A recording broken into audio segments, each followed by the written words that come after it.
Welcome back, my podcast friends. And I'm excited about this because I have someone on here today that I really want you guys to meet. And the whole purpose of this is to let you show you that it doesn't matter how old you are when you start this, you can always reverse bad labs. And that's kind of what we're looking at. So today, what we're going to do is I'm going to interview Linda Gill, who is a good friend of my mother. Linda is 76 years old and she retired at 68. Linda's always been worked in the healthcare, from nursing homes to a podiatry office and then to taking care of special needs adults. She still works as a volunteer at a hospital once a week and is the proud mother of two wonderful children. Linda, thank you so much for offering to be on here. I know this is kind of a different little thing for you, but I think it'll Oh, be good. well, thank you. I'm really happy to be here. Well, good. And I hope to keep you around longer. Me too. So just to let you know why this happened is because Linda, back in February of 22, she had Yes. her labs done, right? And Yes. the labs that she had, before I even read them, what did your doctor tell you? Did he tell you that you're pre-diabetic and should start on diabetes medicine? Yes. And he Yes. said you And also that my cholesterol was, on the high side, and they wanted to put me on a statin. had And I just kind of went, I don't want any of this stuff. good Yeah. I've deal. got to do something. So just so you know what we're talking about, Linda, back a year and a half ago, back in February of 22, she weighed 154 pounds. She had a total cholesterol of 209. Her triglycerides were 191. Her HDLs were 48 and her LDLs were 127. So just like you said, with those labs, the doctor said she probably ought to start on diabetes medication and she should also start on cholesterol medication. A Mhm. statin, which there's never been any studies that show that statins do anything to improve any kind of cardiovascular risk or anything. It is not cholesterol that causes damage. It's sugar, high fructose corn syrup, ultra processed carbs, and the inflammation from all the man-made food we're eating. So that's why I was very interested in what she did. So now then Linda changed something. What did you change in a year and a half? Well, about that time, too, your book came out, Your Plate is Your Fate. And I read that and I thought, boy, this really makes, a lot of sense. And the way I was eating before was, like the cocktail in the afternoon and the pretzels and just fast foods, just everything. And So you it just was kind of snacked all the way through the day. Yes, and Yeah. just not healthy.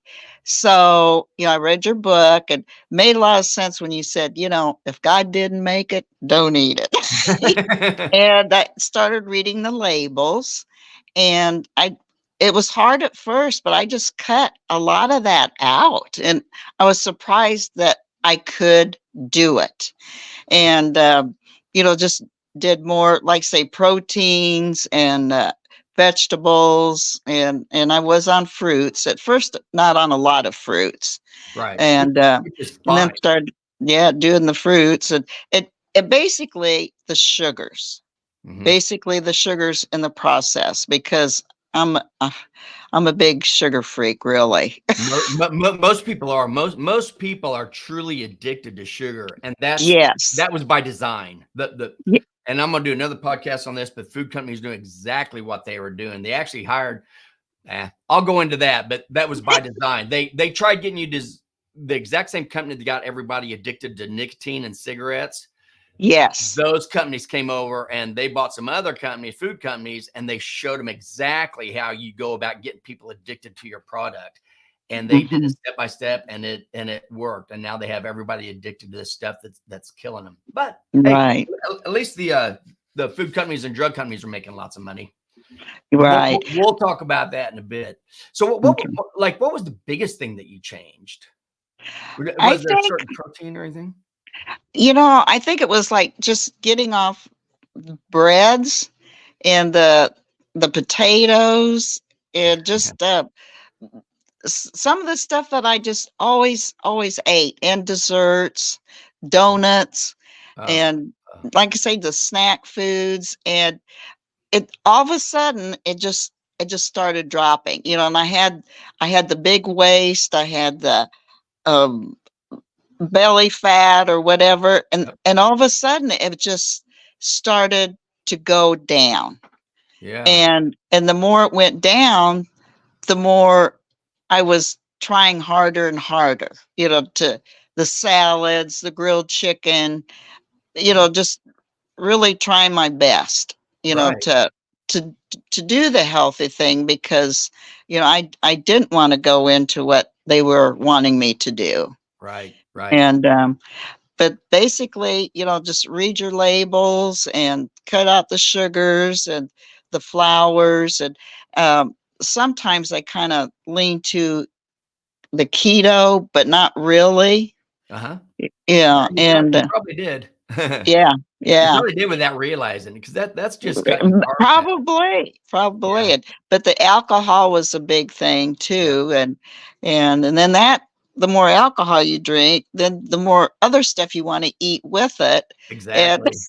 so it was just cutting down. I went to I've never been a big soda drinker, That's what I was but gonna ask you. yeah, Any no, sugar-sweetened beverages, sweet tea, no, anything like that? Just no, fruit juices? no, I never did that, Good. That but helps. now I'll do like a club soda with lime once in a while. Yeah, yeah. And they've And actually got some really good alternatives, just r- flavored waters, carbonated waters. Just make sure they don't yes, put sucralose or any of those artificial mhm, sweeteners in it, but right, because they've like actually you got said, they sneak the stuff in there that you don't know is in there.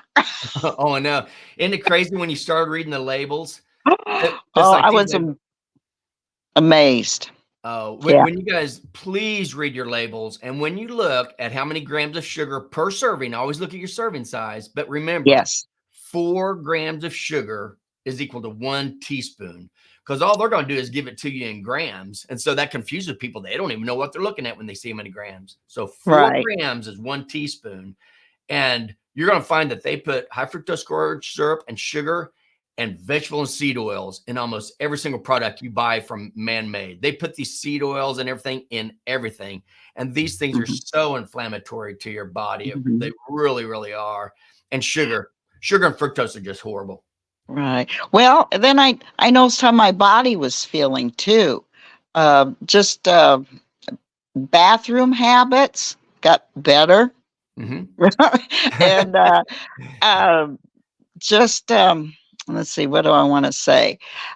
If I went off and ate something bad, I Uh-huh. could tell it with my body right away. It just did not make you feel good. And it's like, oh boy, I got to get back on this, because I don't like the how this is feeling. Right. What was it, more in stomach type stuff, or was it more just Yes. your head being foggy type stuff, or just kind of Yes. overall? Uh, you know what? Maybe a little bit of both. Yeah, And also with eating healthy, I found that I could sleep better. exactly. Which is I was so having important. I was having big issues with my sleeping. And I don't know, it could have been anything, but hey, this sure helped, because I can get at least anywhere from 7 to 9 hours of sleep now, where before I couldn't do that. What were you doing before? Like around You 6? know, 5 hours, Man, 6 hours, I just couldn't sleep real good. right. And now, I also go to bed at the same time. Uh-huh. I basically get up at the same time, and maybe, just doing that has made a big difference too. Oh, I'm definitely sure it could. Um, Hmm. what about your water intake? Have you always been a good water drinker, or have you changed did you change that at You all? know, I have to work at that. I have to work at that, because I do think I need to drink more water, and I'm not sure just how much water I should drink. Well, the answer is take your weight in pounds, your ideal body weight. So for you, take your weight in pounds, divide Uh-huh. that by 2. And when you Okay. divide that by 2, that's the number of ounces per day of water you need to be drinking just for Okay. maintenance. So any caffeine or anything on top of that, you're gonna have to add to that. So your weight in pounds divided by 2. And again, this Okay. is your ideal body weight. So if you're, if you're 100 pounds overweight, you don't go by your actual weight. Go by what you should be weighing, and Hmm. that'll get you close. But Okay. for you, and it really will help. You're going to find, because most people, and I talk about it almost all my podcasts, most people walk around dehydrated because Yes. they drink coffee or tea in the mornings, then they're going to drink soda pop all during the day, or fruit juices. All of these are diuretics. All of these are making you go bathroom more. And then at night you have your alcohol, you have, again, Yeah. maybe more caffeine, maybe tea, maybe soda pop, whatever, but it's just diuretic after diuretic after diuretic. And your body needs, we're 60% water. Our Yeah. body needs water for everything. So yeah, that'd be great. And I'll keep in contact with you on that too, because you'll be surprised at how much better you feel with, proper hydration on board too. Right. And I have cut out well, I don't know. There's still caffeine in it, I'm told, but I do the decaffeinated tea, green tea, and the decaffeinated coffee Yeah. when I do drink it. Oh, and we love that. That's what we did for January. Uh-huh. We're going no alcohol for January. We're actually going full carnivore and no alcohol for January. Wow. Yes. And and it is amazing. That's something that we found because we would have a drink a night. Not You're not out trying to get a buzz or anything. That's just what we did. And Exactly. now we found that decaf coffee at night, like you said, decaf coffee, decaf tea, water, sparkling water, these flavored waters without the artificial sweeteners. Right. It's amazing how that satisfies that same urge that we had without Yes. all the health issues along. So Yeah. after this month, I can see we're definitely going to be changing some of our habits as well. Right. So that's cool. Go ahead. Well, I was going to ask you too about this. So I still like to snack on things, but I do the pork rinds. Is that okay? Pork rinds are good. The only thing you have to worry about, and it kind of depends on who makes them, is what kind of vegetable Yes. oils are they actually frying them in vegetable oils and seed oils? Because then no, they are not good. But a lot of Yeah. places you'll find they actually do it in tallow. They'll fry them in tallow, which is beef fat. Mm-hmm. And no, there's nothing wrong with those at all. That's a good snack. And Okay. really, we do in our refrigerator. We'll have hard boiled eggs always. Yes. Just they're just a bowl of hard boiled eggs that you cut, put salt and pepper on them, whatever, and eat those. Deviled eggs. You can do like little meatballs. We'll have little meatballs. We'll have Uh-huh. hamburger patties, Greek yogurt. And we have just a Yes. lot of little snacky things, but you don't feel guilty eating it. It's like, oh my gosh, I shouldn't be eating this, because they're all wonderful. They're all good source of protein. Be careful with the Greek yogurt if you use that, because depending on the company, a lot of companies like to put sugar in that as well. So again, always Yes. sugar content. Yeah. But I read the labels on that too. There's some that don't have so much or zero, and I right, do some protein drinks good. once in a while. Yeah. Oh, Do protein. that. Yeah, there's nothing wrong with that at all. We do a protein shake after Yeah. I every do time. the plant-based. Yeah. Yeah. And Uh, there's either one. You got to be careful with some of that stuff. We do a little bit of both. We have some that are plant based. We just now got one that's all meat based. And it actually Uh-huh. tastes really good. So we Huh. just gotta keep trying out different things. We listen to this stuff all constantly. All the things about nutrition, diabetes, all this stuff. That's all we ever read, listen, watch.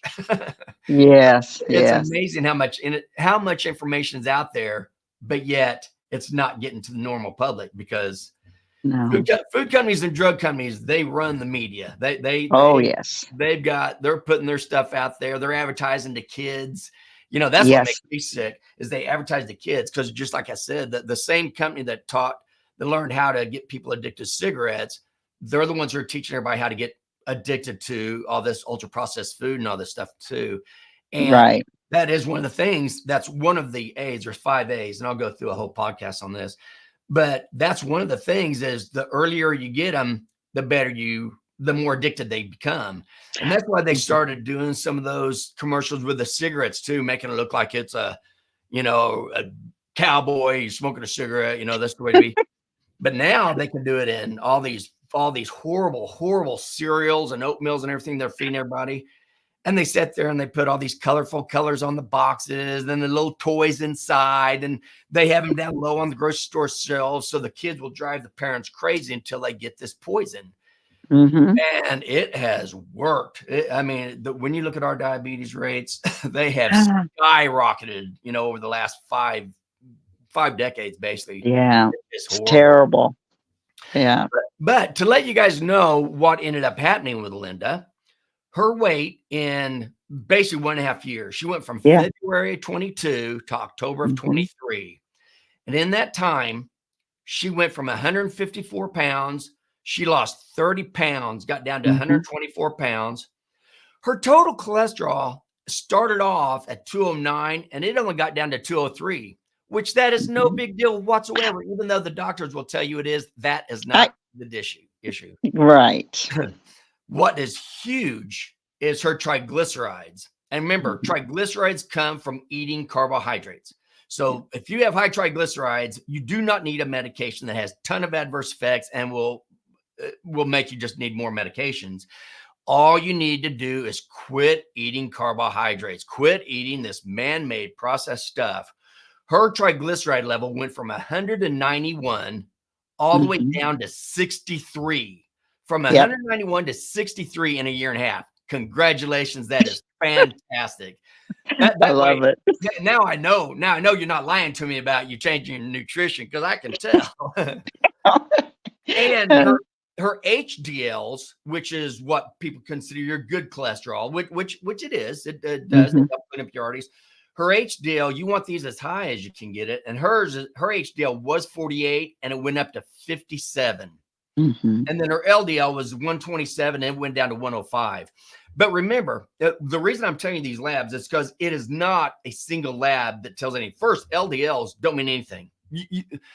The drug companies and food companies that publish all these studies that make it look like their drugs are really good, what Mhm. they do is they tell everybody a high LDL, you need to be put on statin. No Mhm. study has ever shown that one high LDLs make any difference at all, because there's good LDLs and there's bad LDLs. And the Right. way you tell is by doing a ratio. So that's what I did on your lab. So you can see Yes. your total cholesterol divided by your HDL. You want that to be less than 5, but you really would like it more like around 3.5. Uh-huh. Yours in 2022, your total cholesterol divided by your HDL was 4.35. So just Oh, barely under the 5. But only a year and a half later, your total cholesterol divided by your HDLs went all the way down to 3.6. That's huge. It was already okay, but if you kept on doing the same thing you're doing, it's going to go up. Now yes. it's gone from 4.3 down to 3.6, which is fantastic. And again, if you keep doing what you're doing, it's just going to drop even more. Right. The other one is I know. your triglycerides divided by your HDLs. And that's what it's not a triglyceride level and an LDL level. It's the ratio. And this is Right. your triglycerides divided by your HDLs. That's how you know if you have the good LDLs or the bad LDLs. Because here, in the United States, they just lump them all together. And you can't do that because there really are LDLs that are very good and vital to life. And then there are these Mhm. ones that are tearing up all of our blood vessels and causing all kinds of coronary issues. Your triglyceride divided by your HDLs. And again, you want this to be 2 or less. Okay. So Mhm. you don't want your triglycerides more than twice your HDLs. Yours was right at 4. It was twice what it really should have been back in February of 2022. In a Wow. year and a half, in 1.5 years, your triglyceride over HDLs went down to 1.1. That means that your triglyceride, which it was, your triglycerides were 63 and your HDLs were 57. Mhm. You were almost 1-to-1. That is huge. That is it is. That's serious.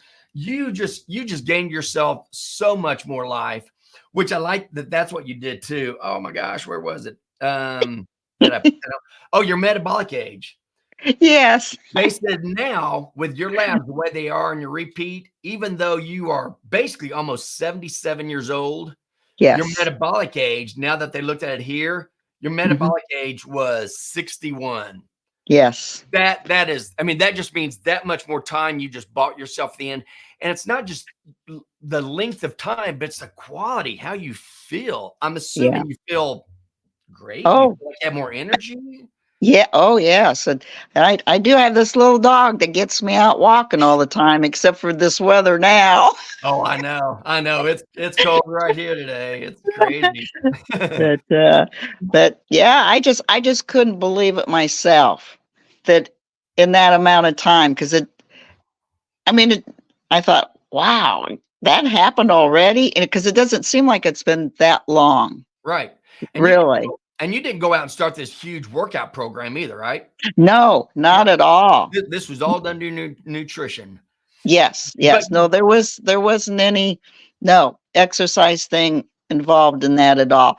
Now I try to do the upper strength because muscle mass yes, and that is and so balance. important. Yep. And Yep. so I'm trying to do that now, and just kind of stay where I'm at and watch what I'm doing. Good deal. Good deal. So, And that is so important. How much do you walk? Do you you walk know, quite a bit? I'd say there's times I go out maybe 3 times a day, and it's at least 20 minutes each time. Really?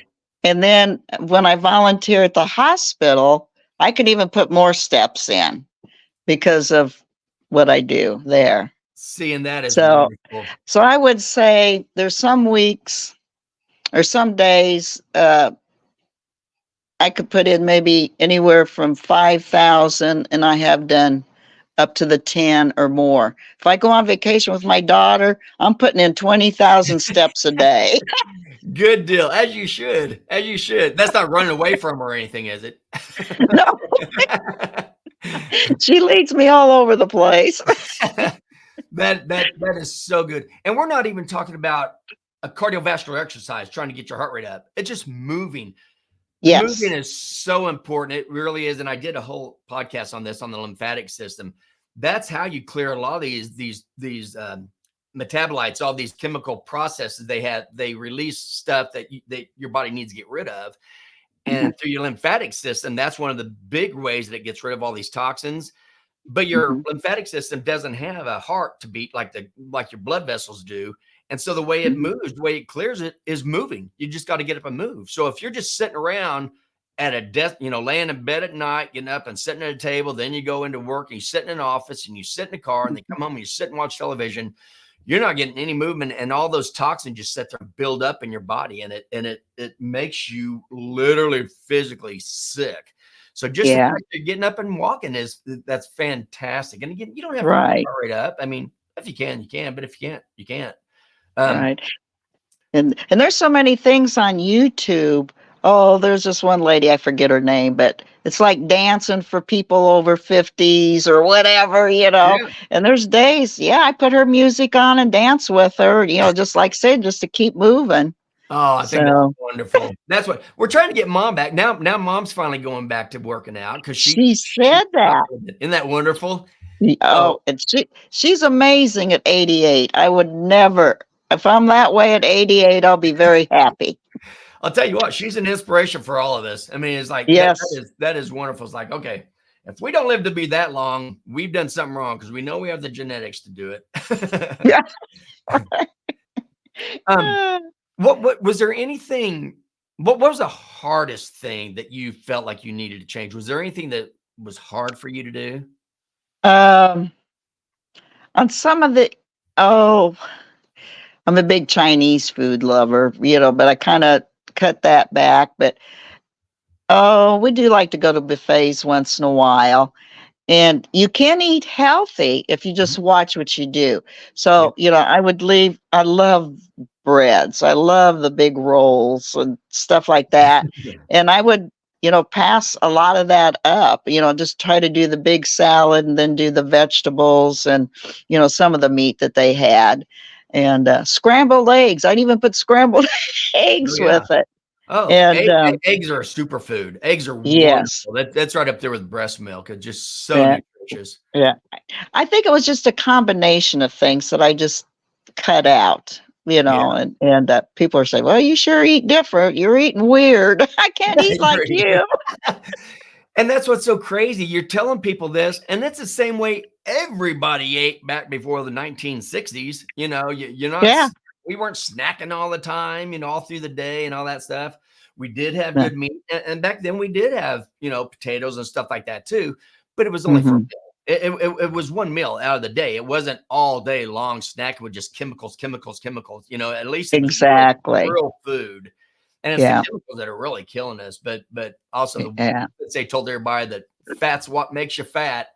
They have made billions of dollars off people a year, since Yeah. they tried promoting that lie. Um, Yeah. there was something else I was going to ask you. You're drinking, you're eating, you're exercising, you're sleeping. I mean, really, that's really about all you have to change. Now, I did notice that you when you're talking about meat, you act like and a little bit of meat. Do you not like meat? I mean, because obviously meat is I the like best thing. meat. I don't think, actually, I think I don't eat enough of it. Yeah. Because I was kind of measuring things and I Uh-huh. was only doing like maybe 3 to 4 ounces. And I got to thinking later, maybe I better up the protein, the meat a little bit more. Yeah. And And I can actually calculate, how much you need. Basically, again, and it depends on your exercise status, your everything.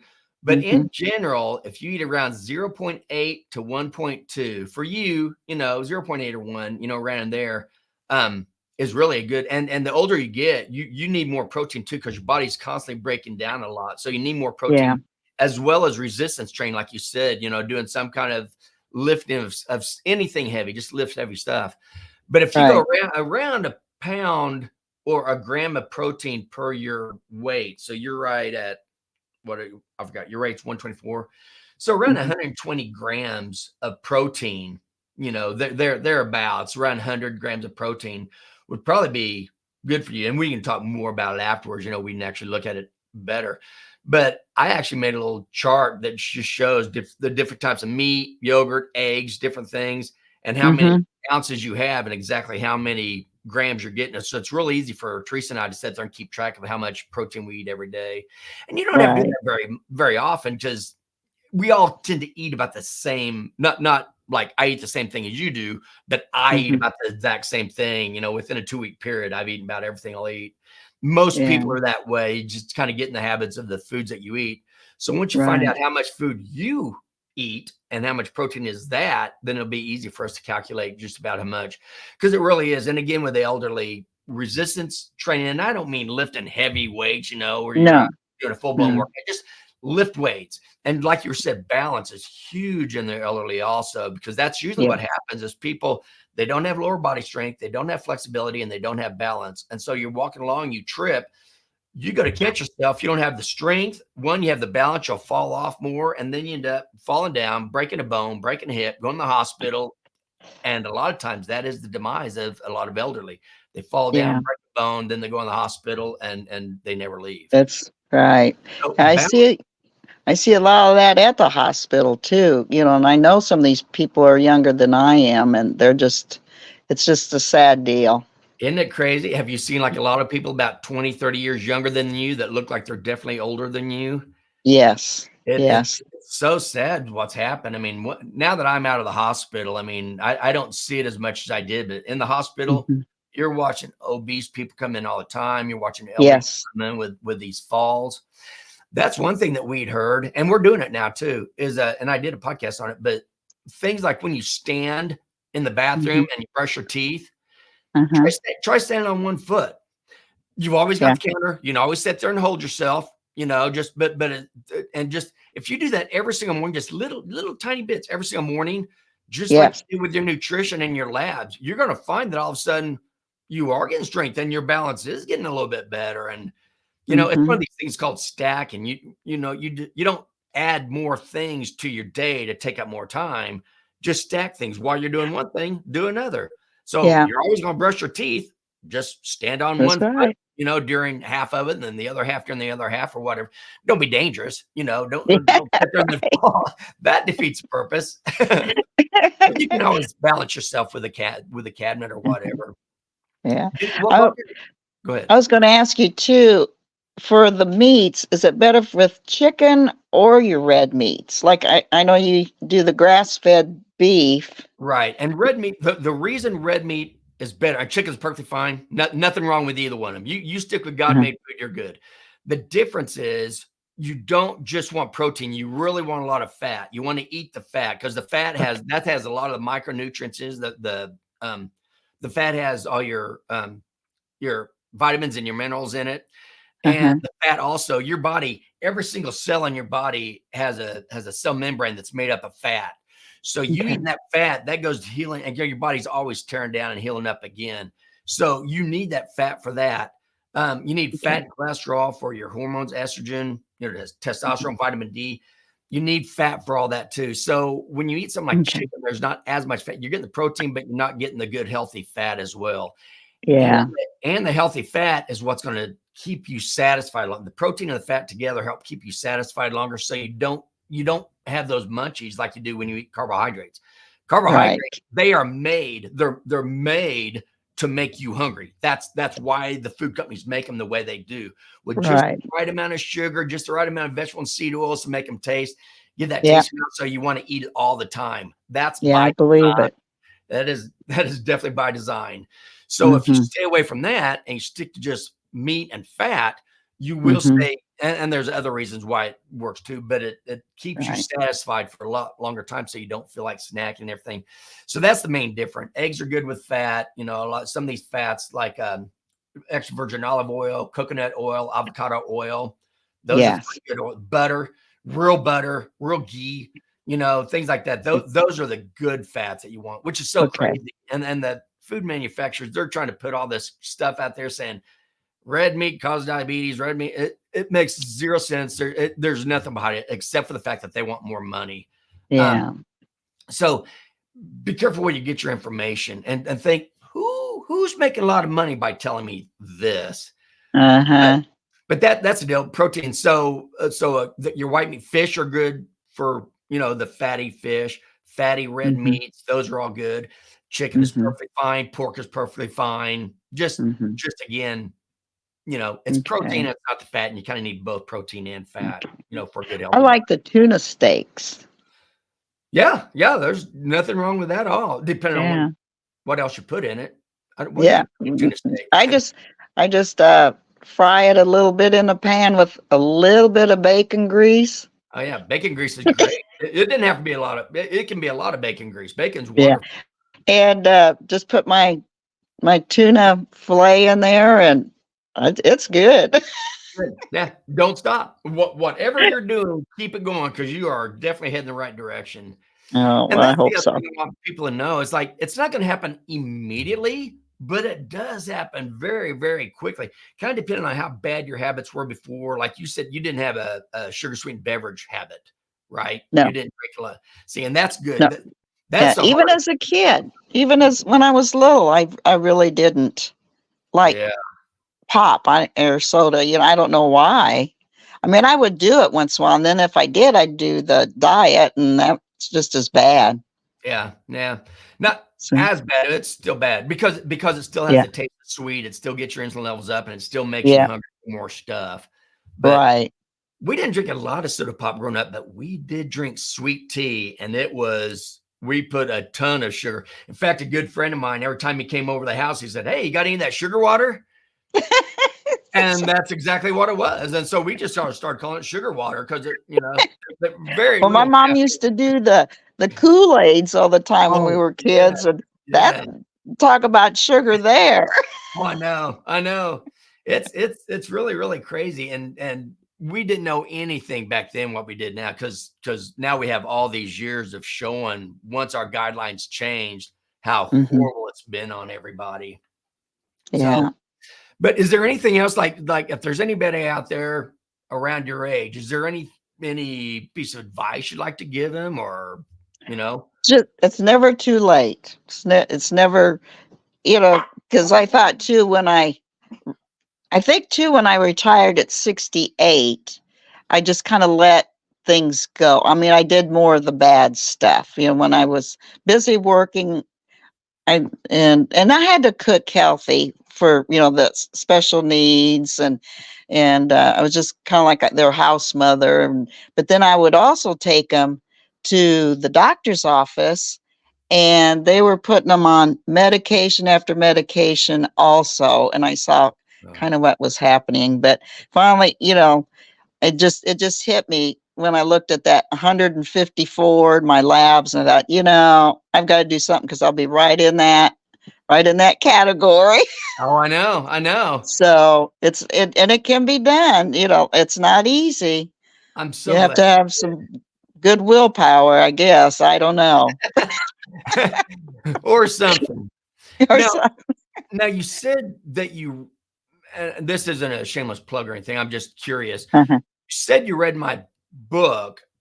Did you Yes. make the change? Did you make the change of thought in your mind first, and then you heard about the book, or did you read the book and then You that make know, a it, change? Or it all happened about the same time.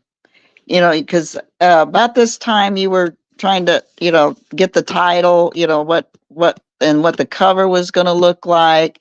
right? And I think your book came out in March, Yep, it did. March and 20. yeah, and so in February, yeah, it was just kind of, and then your book came out, and I got it off of Amazon, and I thought, yeah, this and everything you said hit, it was all, I believe every word of it, and it was very, very good. And I thought, well, this is a good thing, because I need to do something here. And you So, did. You did. so thanks So for the proud of book too. you. Hey, you're welcome. And I hope the podcasts are helping people as well. Yes. Which is another, and I'm not going to go deep into this, but another one. Your A1C was 5.7. Okay. Yes. Right now, they say that 5.7 to 6.4 is of an A1C is prediabetes. I'm going to do a Hmm. whole nother talk on prediabetes and where this term came from, because that was also manufactured by food companies and drug companies to get more people on diabetic medication, which Yeah. diabetic medication actually makes diabetes worse. Yes. Like 95% of them make diabetes worse. And even the 5.7 to 6.4, even the 6.4 range, even less than 7, was also made up by the drug companies that make insulin, because there was actually a big study. It's called in 1997. There was a diabetes quality improvement project, and from that, and this is the same company that founded the Centers for Medicaid and Medicare Services, the American Diabetes Association, and the National Committee of Quality Assurance. And back then, they said that an A1C above 9.5 meant poor control. So they just Wow. want to keep your A1C below 9.5. The Yes. problem is, yes, but the That's problem was, amazing. 'Cause, I know, yeah. and the problem was all they said was above 9.5, that shows poor control, but that left it wide open to what you really need to keep it down to. And of course, who's Mm. going to come and make those decisions? The drug Mhm. companies that make insulin, Mhm. because you're never supposed to give insulin for type 2 diabetes. But oh, Yeah, I've lost too many younger friends too with diabetes, and like you said, I think it was the medication, and just close people that I'm close to. Yeah, they're on all that. But like I said, I have lost some friends that were in their 50s. isn't that horrible? And Yeah.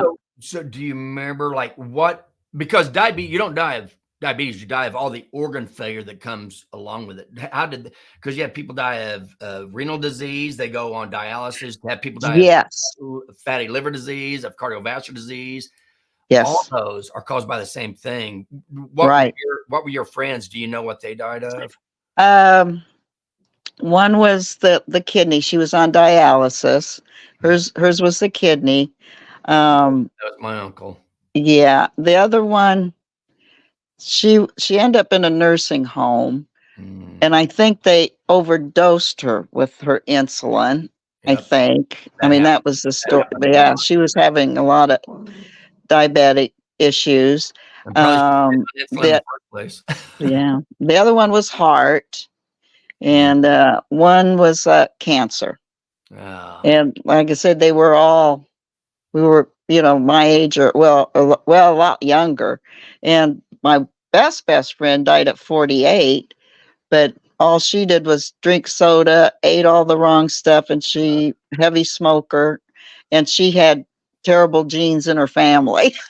Oh But man. to be 48, That's yeah, so sad. That is yeah, so sad. yeah, When I turned 60, I thought, hey, I made it to midlife. yeah, According to the Bible, we should live to 120. So I want to at least make it to 100 if I can, unless yeah, a car wreck or something. yeah. Who Well, knows? my mother almost made it to 98. Did she really? Yeah, and I'm she, pretty sure my mom's going to make it to close to that or 100. oh yeah, I know We'll she will. see. Even though she acts like she's not going to. Oh, I'm so old. It's like, oh, quit saying that. Age is a number. Yeah, that's true. That's true. But yeah, and I lost two husbands, and one was cancer, and one was heart attack, and just bad. There again, bad eating habits, whatever. And Yep, it is. And gentleman I'm with now could be the same way. I hope not, but you got to be I careful. can't change his ways. Does he not want to change with you? Even after you've done all this, is he not I changing? know. No, Oh, well, that's not too. good. I mean, he's done better. He's done better, but I don't think his doctors will ever take him on because he's had heart surgery and heart attack, and they're just not gonna. Yeah, He can still. which is a shame because it was Yeah. all the bad stuff too. Yep. Yep. It's really Yeah. crazy. Nutrition really can turn a Oh lot. yes, Even big cancer. time. When people go in for a PET scan, a PET Uh-huh. scan to see if they have any cancer anywhere, that's what they do is they put these tracers on glucose molecules and inject it because they know that active cells are going to take that glucose in. So that lets you know glucose is what feeds cancer. So if you keep your insulin levels low, you're not going to be able to get the glucose into the cancer cells. Now, some of them can still get it in even without insulin, but without a doubt, if you keep your insulin levels low, you avoid all. And if I had cancer, first thing I do is go carnivore. I would not put a single carbohydrate in my body for the same reason Yeah. insulin. Yeah. But I don't think people realize that because it's so easy just to keep giving people more and more medication. Hmm. Right. Then they all have multiple adverse effects, and now you got more medications on that. And the drug companies. I heard a song today talking about what was it called? Something about you're gonna punish the monkey, but you don't do anything to the organ grinder. It's kind of the same thing. Oh. We're all getting punished for all this crud that we're being fed and all the Mhm. drugs we're being given, when really the people who are making us want to eat all that food and to take all these drugs are making billions of dollars a year, trillions of dollars a year when you put all this Oh yeah. together. And it's going to keep on going as long as we keep buying that kind of food. That's where we put our money. Their money's going to the people who are killing us. I Yeah. really want to get people to just quit buying that for your food and go to local markets. Do you guys do you do a side of beef? Do you ever buy beef You like know that? what? There for a while, we were going to a place where we were buying buffalo Yeah. and buying like a quarter of a buffalo. Well, then they stopped, and but there are places around here where we could buy some more meat like that. And the Amish always have their fruits and vegetables during the right time of the year, Yes. and so we're just you know, we'll check into those. Oh yeah, and like you said, the right time of the year. That's the deal. Fruits and vegetables are fine. Just eat Mhm. it when a normal person would have eaten it back before we ever had grocery stores. When they Mhm. grow it, that's good. And if you buy it from local farmers and Amish, they're not putting all those chemicals on it. And even Right. now, have you heard of this new crap that Bill Gates is funding? Another N thing Bill Gates is funding to kill everybody. It's called APEL, APEL, Uh-huh. APEL, two E's. And it's a chemical that they're spraying on all the fruits and vegetables that we're getting, depending on what stores you go to. But Costco and Walmart have them, along with some other stores.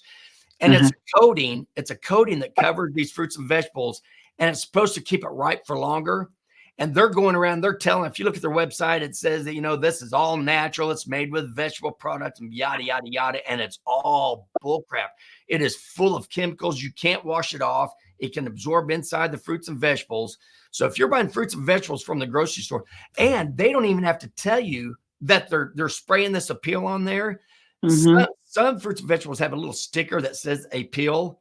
Some of them, all you have to do is have a sign somewhere in the store to let customers know, oh, by the way, we use this on our fruits and vegetables. But if you don't see the sign, you don't even know it. And even if you do, you don't realize how horrible it is. Right. People have got to be aware. Buy local. The best thing we ever did was bought a freezer. We keep downstairs in our basement in the freezer. And that we just buy a side of beef. When that's gone, we just buy another side of beef. We know the farmer. We know how he raised the cattle. We buy our eggs from him, fruits and vegetables from local markets. And just, if you really care about your health and your quality of life, quit buying food from the grocery stores. I mean, you'll be so much better off. But sometimes that's hard for people though to do. I know, and it's so sad. But we have people talking about, oh, it's so expensive to eat healthy. It's like, if you look at in the grocery carts of most of these people that say that, they don't have any food in their grocery cart. They have frozen pizzas. They have, frozen hot dogs and whatever, all the, cookies, crackers, chips, just all this junk. There's no food. And then they complain about how expensive food is. Like, hey, how about not putting money into the food manufacturer's hands and actually buy real meat, real food? And then you'll see it's really not that expensive. We got a side of beef, cut, everything that, with the price of the meat and the price of the, them preparing it for us, it came to an average of $6 a pound. So we got top sirloin, we've got T-bone steaks, we have ribeyes, we have roast, we have hamburger. I mean, we have a ton of meat downstairs for about $6 a pound. And right now in some of these stores, you can't even buy ground hamburger meat for less than $6 a pound. That's true. That's true. Some of these steaks are up around $20 a pound. I mean, it's nuts. Yeah. Yep. That's right. And we don't even have to worry about going to the grocery store. It's like, I got to go to the grocery store. No, you just go downstairs to your freezer and pull up the meat and pull it out. It's great. It's a time saver. Now, did you say dairy's okay? Oh yeah, dairy's fine. As long as it's real dairy, real animal meat. So don't drink 1% or 2% or skim milk. None of that crap. That's got a ton of chemicals in it. So full vitamin D, real eggs, real like say Greek yogurt, real butter, real ghee, no margarine, none of that. It's all chemical stuff that the drug companies or food companies, both, are trying to keep you eating. So, but no, dairy is great. Any animal fat, you're going to do the real cottage cheese and things like that. Yes. Yeah. Don't get the low fat. Don't get low fat on anything. No. Anytime they start taking fat out, they put sugar in. And that's just what they've done. And now they know how sugar gets people addicted. So they got it down to a very fine art to make sure that everybody is addicted. They are, which is fine. I mean that, they do what they do. They're a business. I understand that. We don't have to eat it just because they make it. So, it is on them because they got us addicted, but it's on us because we still don't have to, just like exactly like you did, realize you're going in the wrong direction and turn it around. And if you did this at 76, right? Wow, almost 77. Yeah. I mean, that's huge. That is huge. Yeah. I just can't hardly believe it myself because I went, well, let's see. Actually, when I moved back from Idaho, I was doing not too bad, but then I got back here and slowly, started eating wrong and putting the weight on, and then it got worse after I retired. So, retirement's hard. Yes. When it comes to your health, it's so much easier just to lay around and do nothing.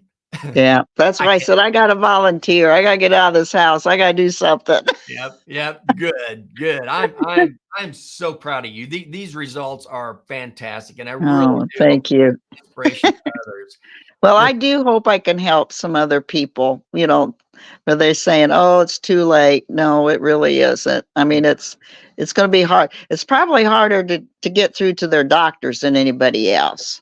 And that's a shame. And this is not the fault of the doctors. I am not saying that in any means. I couldn't even imagine the things a physician have to do.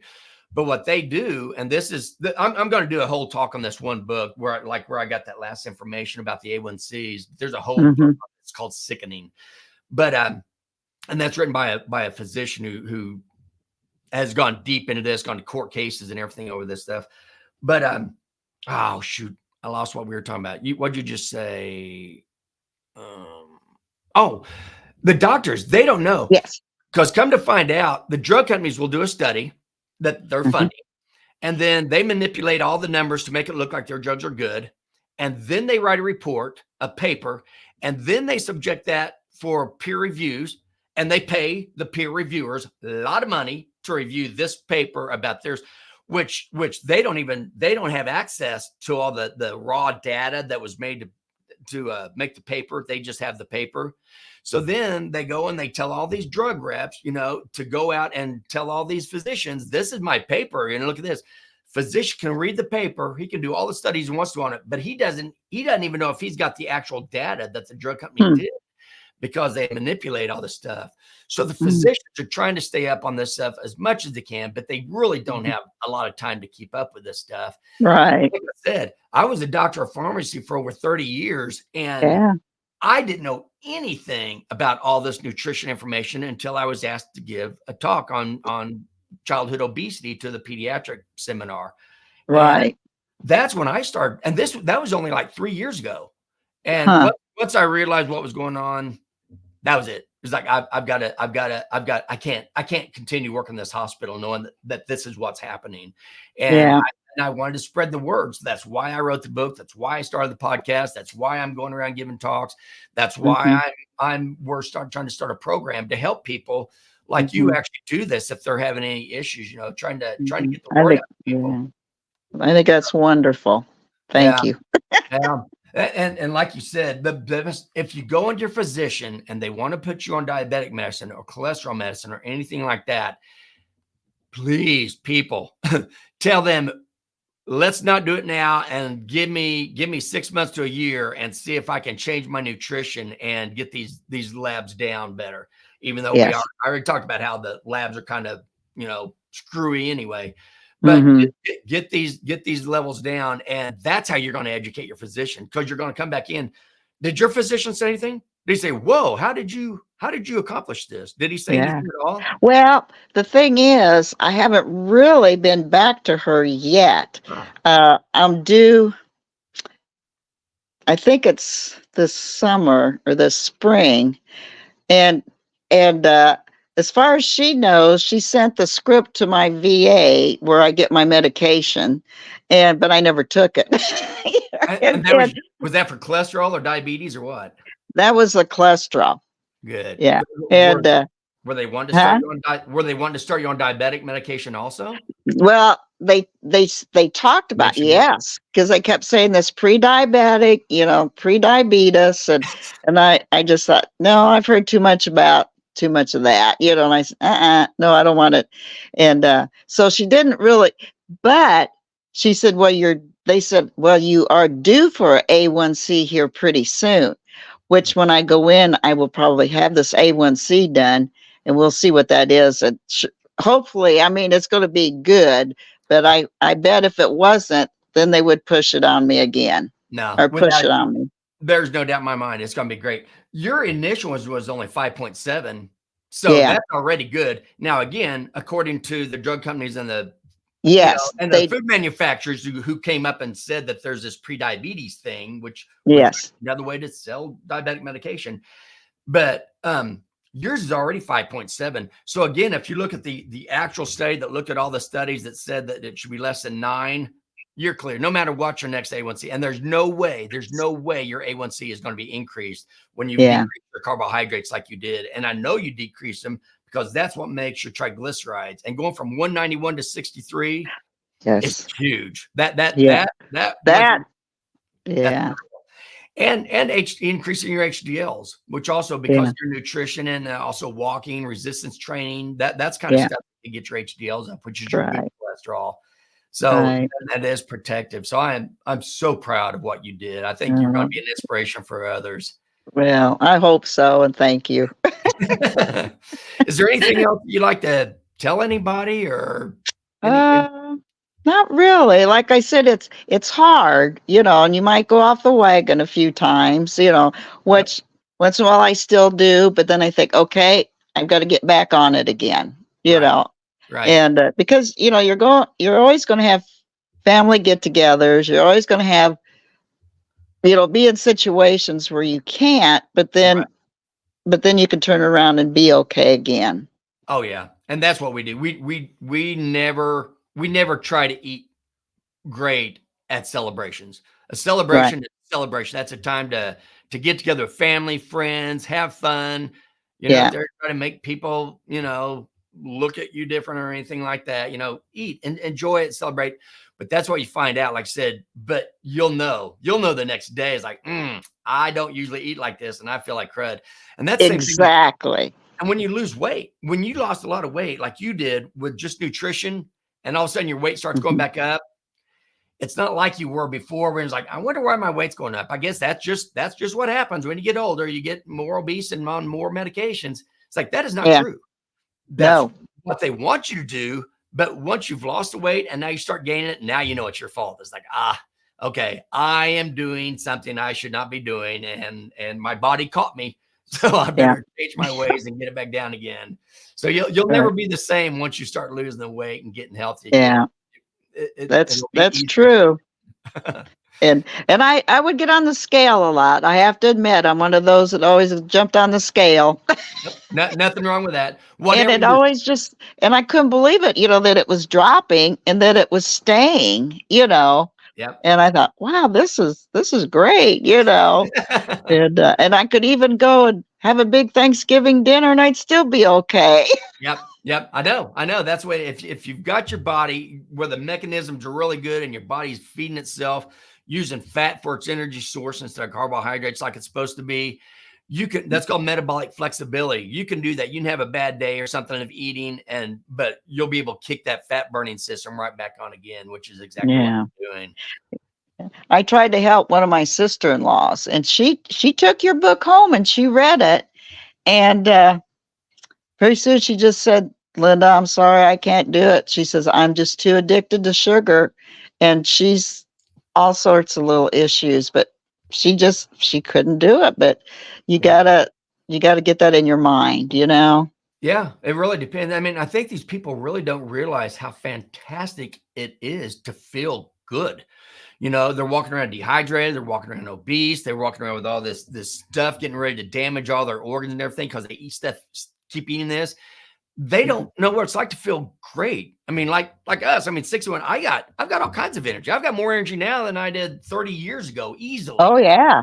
It's just Yeah. it's really, really crazy. And because my half sister said the same thing. Oh, I'd like to get healthy enough medication, but I just like my carbohydrates too much. Like,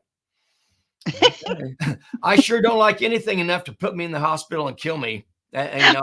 And that's I try to exactly what stay it away is. from the doctors and definitely the hospital Yes, as a exactly. patient. That's right. Yeah, exactly. Well, Uh, Linda, thank you so much for being on here. I know oh, you do a lot of podcasts. right. But seriously, I know you were nervous about doing this, and you did a Yeah. fantastic job, and I really Mhm. do. I hope this is going to help a lot of other people, not just people who are actually getting up in age, but just let everybody know anybody can do this. Yeah. It just takes willpower. It has that forethought of how great you're going to feel when you actually do this. So Well, thanks for having me. thank you so much, and obviously we will be keeping in touch. And I am going to be curious Yes. to see what your repeat A1C is going to be. Oh, yes. I will I have definitely no let you know. Yeah, there's no doubt in my mind that it's going to be fantastic. So, Uh, so anyway, I Good. guess that's all. That's all we have today. Unless you've got something else. Any last? No, I can't think of anything right at the moment. Okay, well, good deal. Well, But people, my podcast friends, thank you again so much for listening, and have a great week. And remember, make simple, healthy choices to live a quality life.